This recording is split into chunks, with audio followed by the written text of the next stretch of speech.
Alright, good morning, people, or afternoon, evening, night, wherever you are in the world.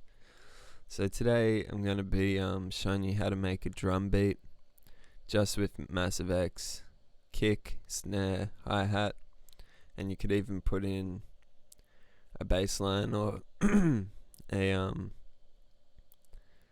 lead plucky thing if you wanted to. So it's got a MIDI note back there, and that just sounds like that. So we're going to mainly be using the performers here, and this is kind of, I think, you can't do this in a lot of other wavetable synths. So I mean, there's a lot of hype about this being the next generation synth, which I don't think at this point it really is. But as for like wavetable synths, I think this kind of area is something you can't do in a lot of them, and is more something that you could do in a modular kind of synth. Like you could definitely do this in like Yui Brazil or something along those lines, but I haven't really seen it much in wavetable synths. So for starters, we'll just for our kick drum, we'll just get a little four on the floor kind of pattern going here. So this is just going to be the kick. So again, to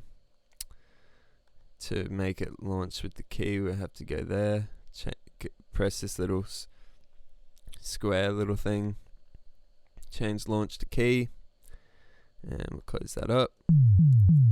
So now we've got like some Gabba style kick. So let's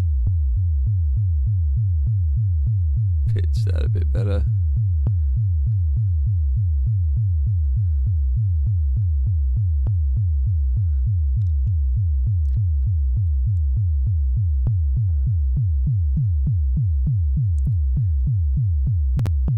So you just want these to be more kicky, and then we'll also just modulate the volume here.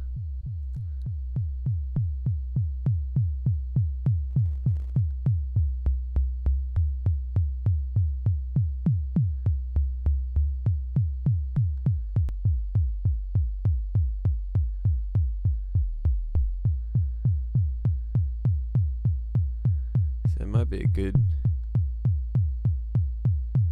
starting point. Oh my god.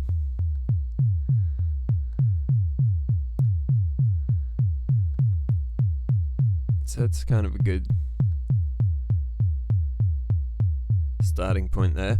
So we'll load up a noise. I've found this Hiss one's pretty good for kind of hi-hats. So we'll go in here, attach this performer there.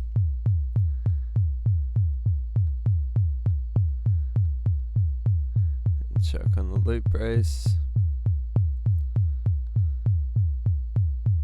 And that's all good.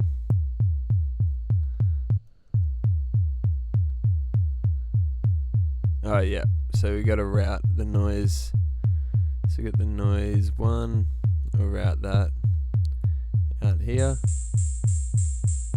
So obviously that's not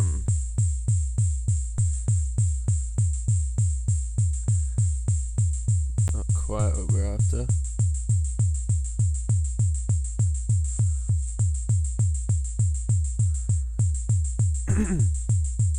So that's a bit better there. So just bring that down, volume.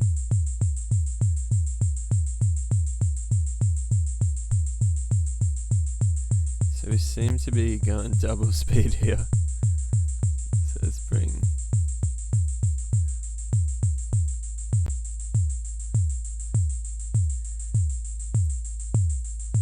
that was 200 BPM. That was a bit much. Maybe bring every second one of these down.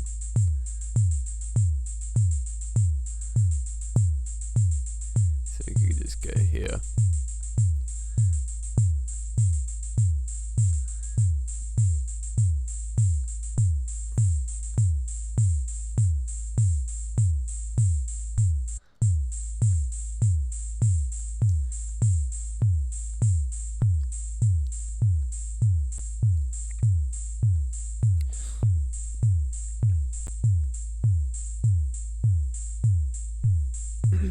So there we go. Got a little drum and hi-hat going. So if we went to do a snare, we'd have to route out the second oscillator. And that's just going to drone away. So if we go by fixed, and we kind of want this droning oscillator, or it's not going to be a drone when we're done with it, but while it is a drone, we'll just get that to go, just turn these off for a sec. We just want that to be around 200 hertz so we can get that kind of snare crack.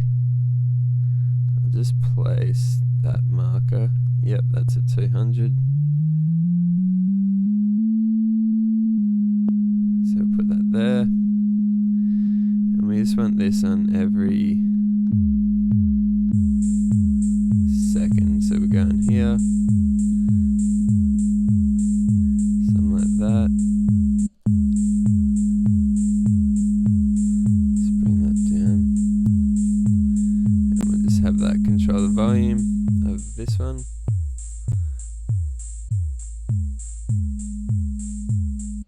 And we need to chuck on the loop brace.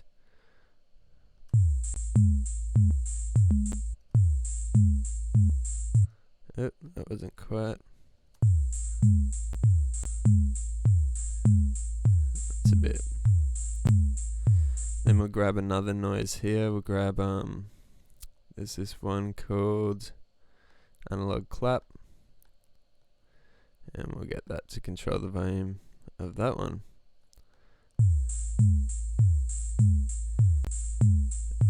We gotta route it out.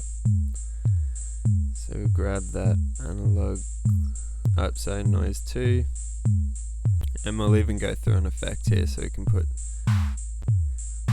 something on it. Maybe we'll go a bit of reverb on that.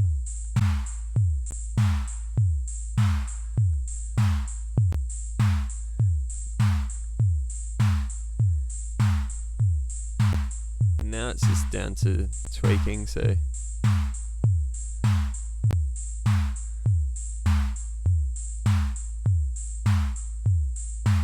and obviously this isn't going to be like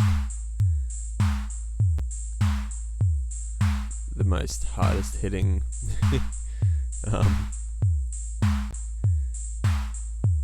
the most hardest hitting freaking drum beat you've ever heard, but it is possible. And even with this second oscillator, it could be good to go through, go Blue Monarch,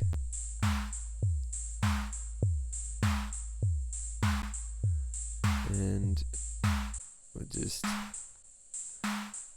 put oscillator 1 back over there, and we'll go oscillator 2 through the filter out there.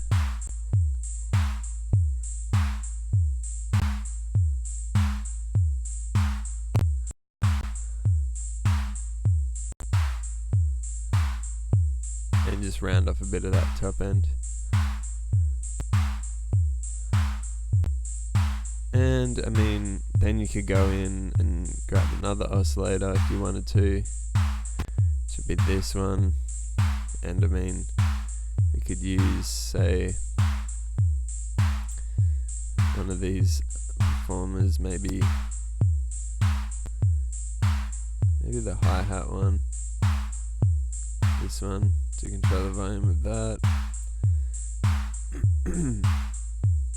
Something like that. Yep. So probably have to have that down. And then if we go oscillator 1, I mean,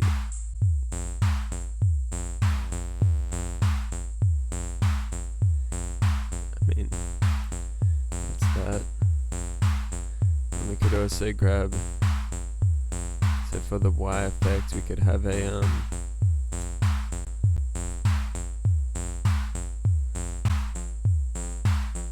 something like that. And if I go over here after the oscillator, we could put a track delay. So that'll actually delay the signal.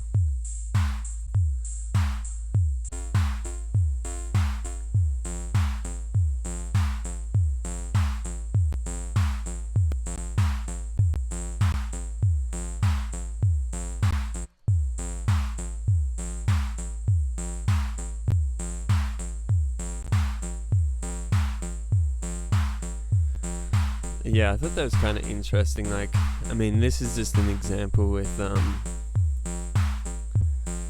the making drum beat. We can imagine all the other possibilities with this. So if we grab, here we'll grab one of these envelopes, we'll change that to an LFO, something like that, and then you could modulate.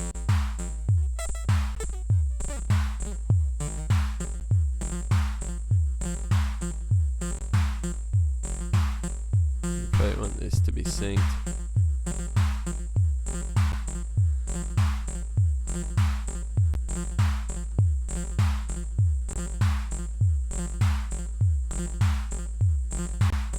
Change that to 1/8.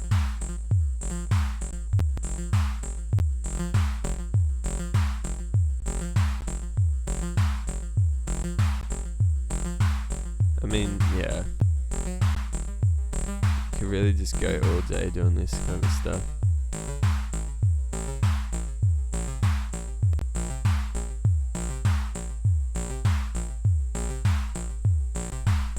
And if we maybe grabbed a go random LFO here,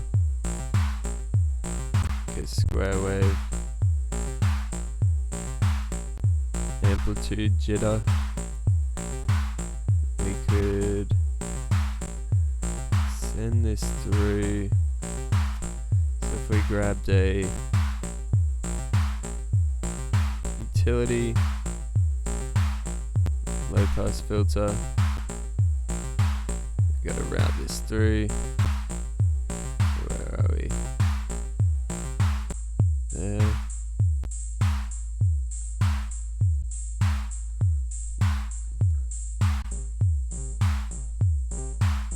And then we go back here, grab our random LFO, LFO 5.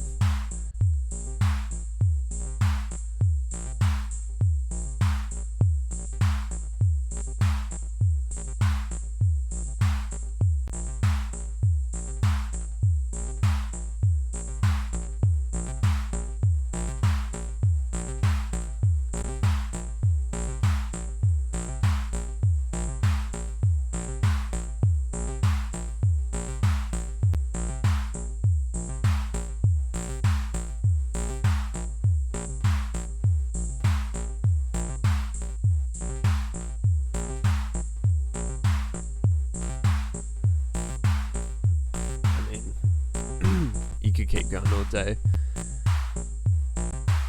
Why you'd want to do this, I don't honestly know.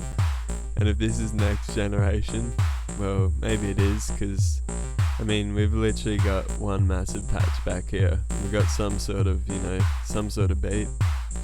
But I think that is kind of the most, for a wavetable synth at least, the most next generation thing I've found in here. Is just being able to kind of just keep with these performers, just make all these like kind of grooves and whatnot. And this is with the drum beat, so you could get some very complex kind of rhythmic patches going. Is kind of without it having to be a drum beat. Like we could go in here and is that kick? We could go, instead of having it there, make it more of a break beat. And obviously we're just using one loop, so we could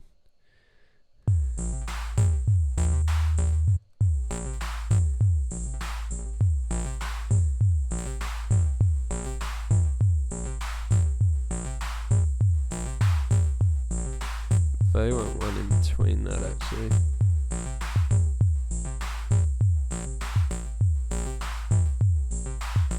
so I mean, these things are possible in this, which are not possible in the original Massive.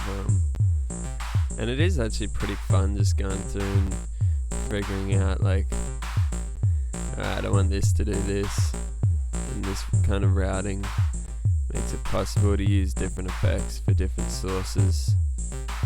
It'd be nice if you could kind of go into one effect and then just straight out, like if this was not routed like that, so you just go straight out. I mean, I guess that might be possible with that, but yeah.